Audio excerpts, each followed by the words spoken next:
يحكم به ذوى عدل منكم يحكم به ذوى عدل منكم هديا بالغ الكعبة أو كفارة طعام مساكين أو عدل ذلك صياما ليذوق وبال أمره عفى الله عما سلف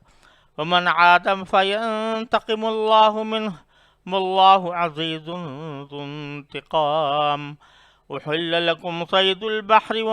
وطعامه متاعا لكم وللسيارة وحرم عليكم صيد البر ما دمتم حرما واتقوا الله الذي إليه تحشرون۔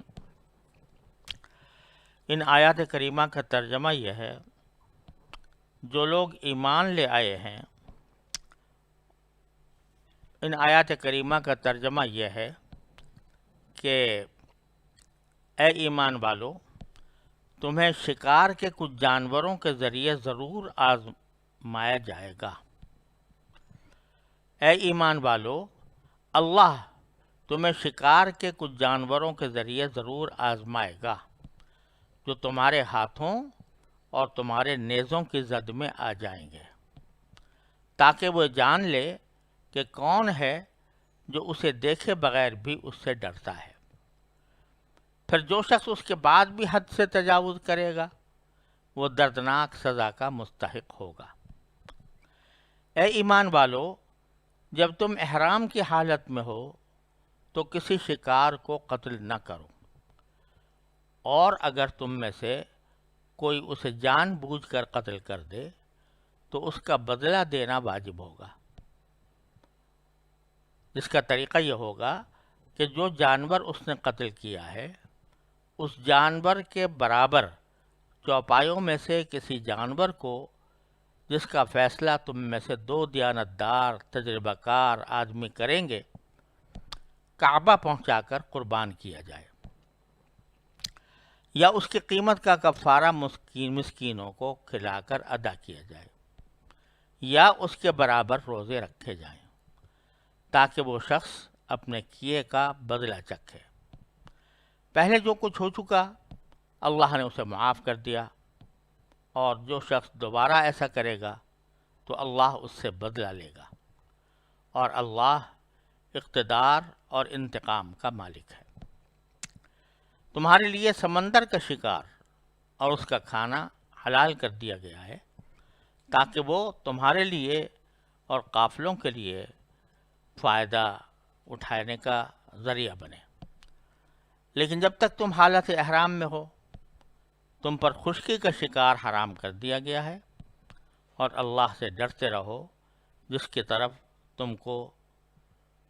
تم سب کو جمع کر کے لے جایا جائے گا۔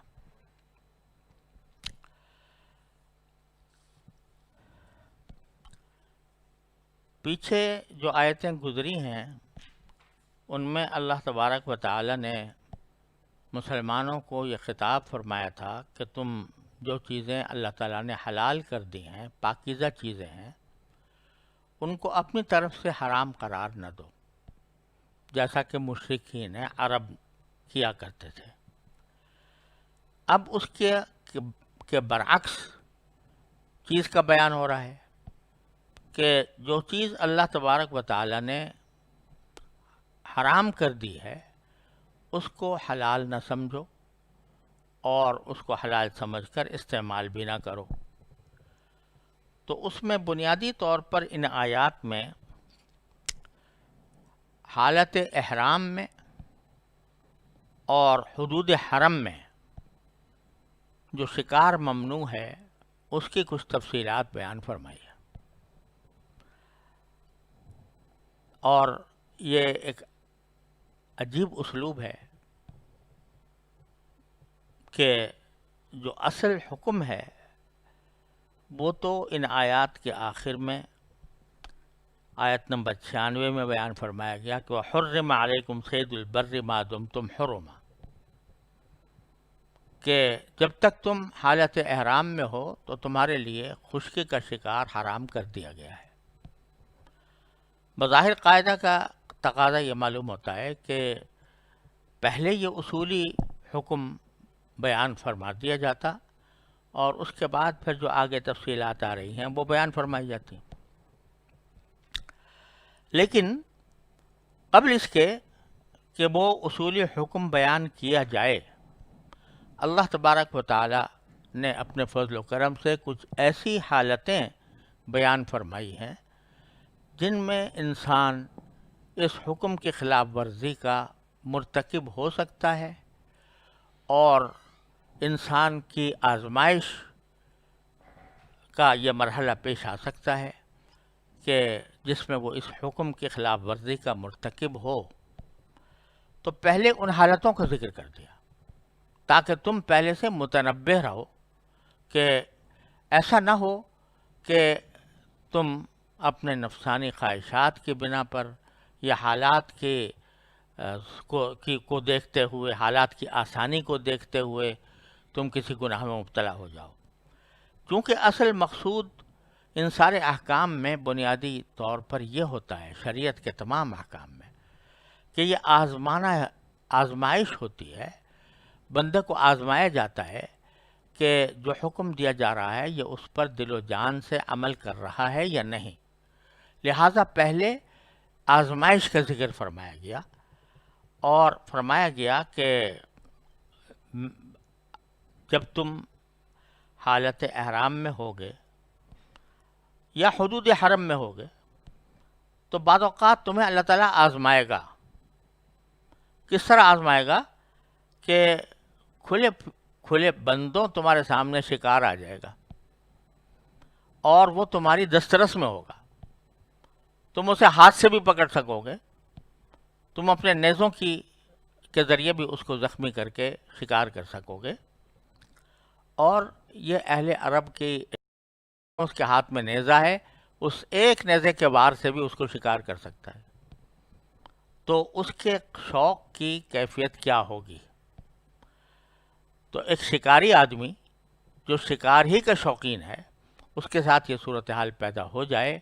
تو ایک بہت بڑی ترغیب اس کو حاصل ہوتی ہے. تو اللہ تعالیٰ فرماتے ہیں کیا ایمان والو لَيَبْلُوَنَّكُمُ اللَّهُ، اللہ تعالیٰ تمہیں آزمائیں گے، ضرور آزمائیں گے. لَيَبْلُوَنَّكُمْ کا صیغہ بڑی تاکید کا ہے، جس کے معنی یہ ہے کہ یہ صرف واقعہ ہونے والا نہیں ہے بلکہ پکی بات ہے کہ ضرور ہوگا، کہ تمہیں آزمائے گا اللہ تعالیٰ بِشَيْءٍ مِّنَ الصَّيْدِ،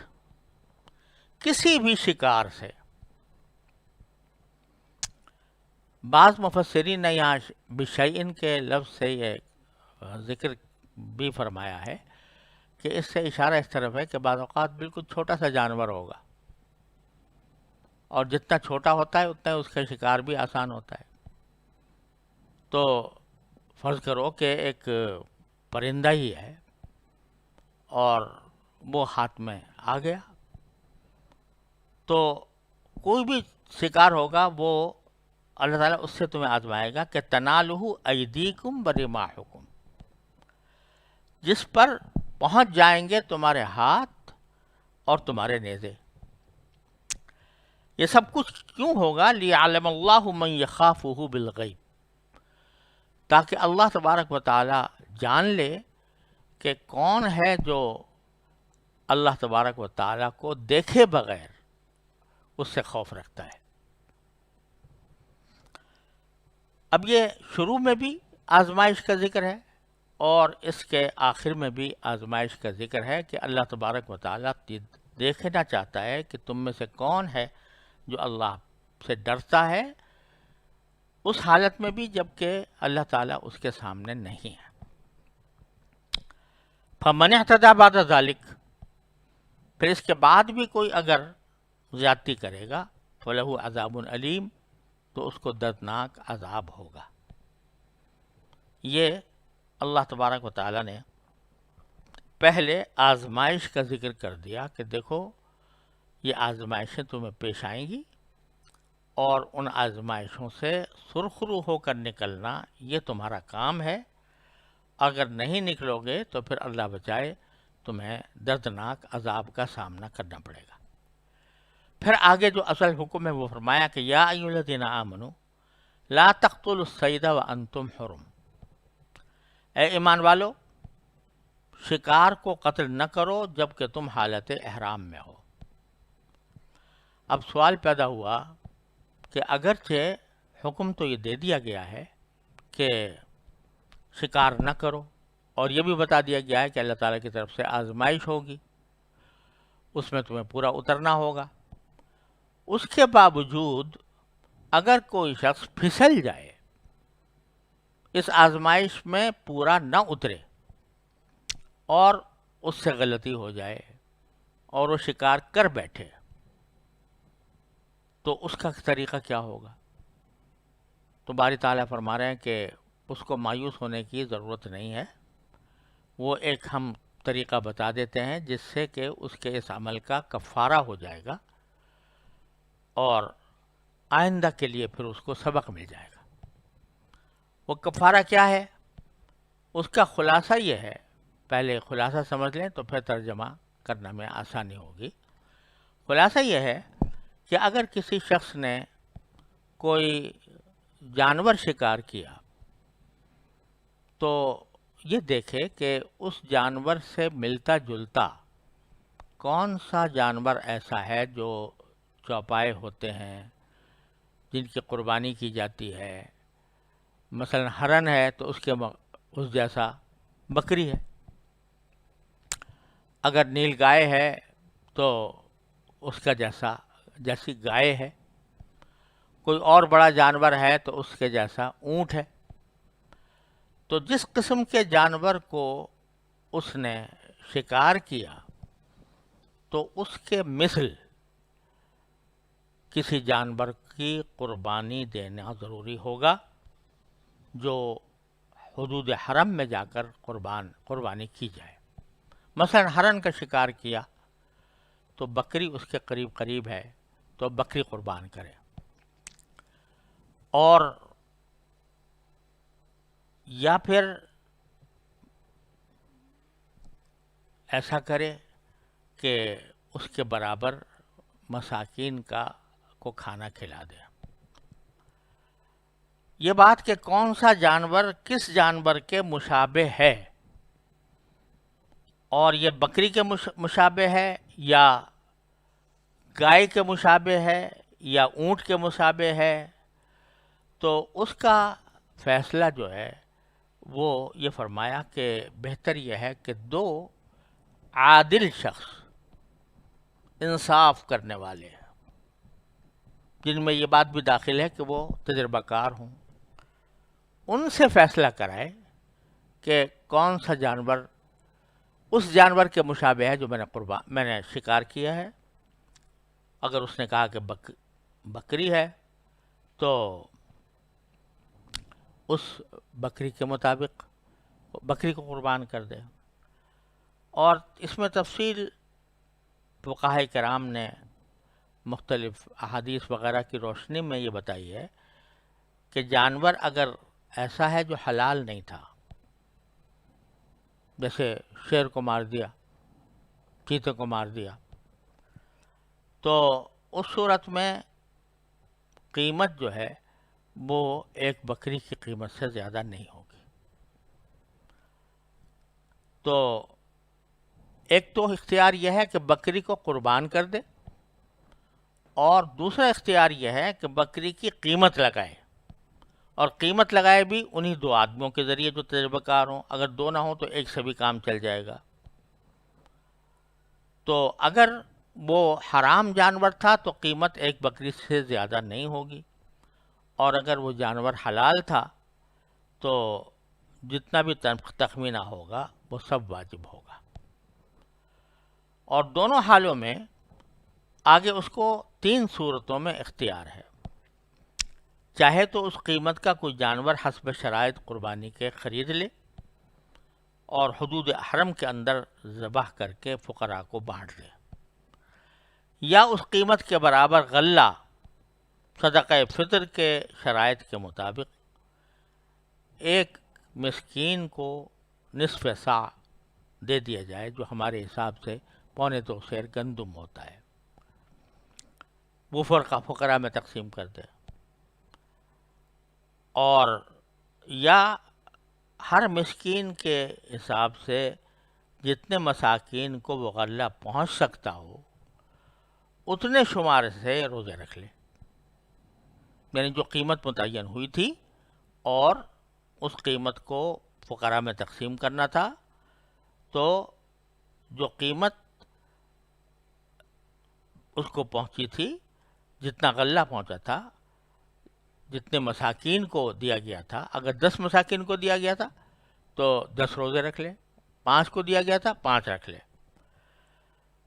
اور روزے میں یہ قید نہیں ہے کہ حدود حرمی میں رکھے، بلکہ اس صورت میں وہ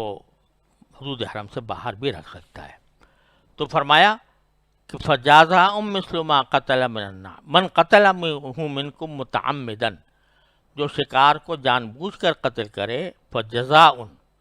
تو اس کا بدلہ ہے، کیا بدلہ ہے کہ چوپایوں میں سے اس جانور کے مثل جس کو اس نے قتل کیا ہے، اور اس مثلیت کا تعین کریں گے یحکم بہ ذوی عدل منکم، کہ 2 معتبر آدمی طے کریں کہ یہ جانور فلاں جانور کے مشابہ ہے، اس کو ہدین بالغ الکعبہ،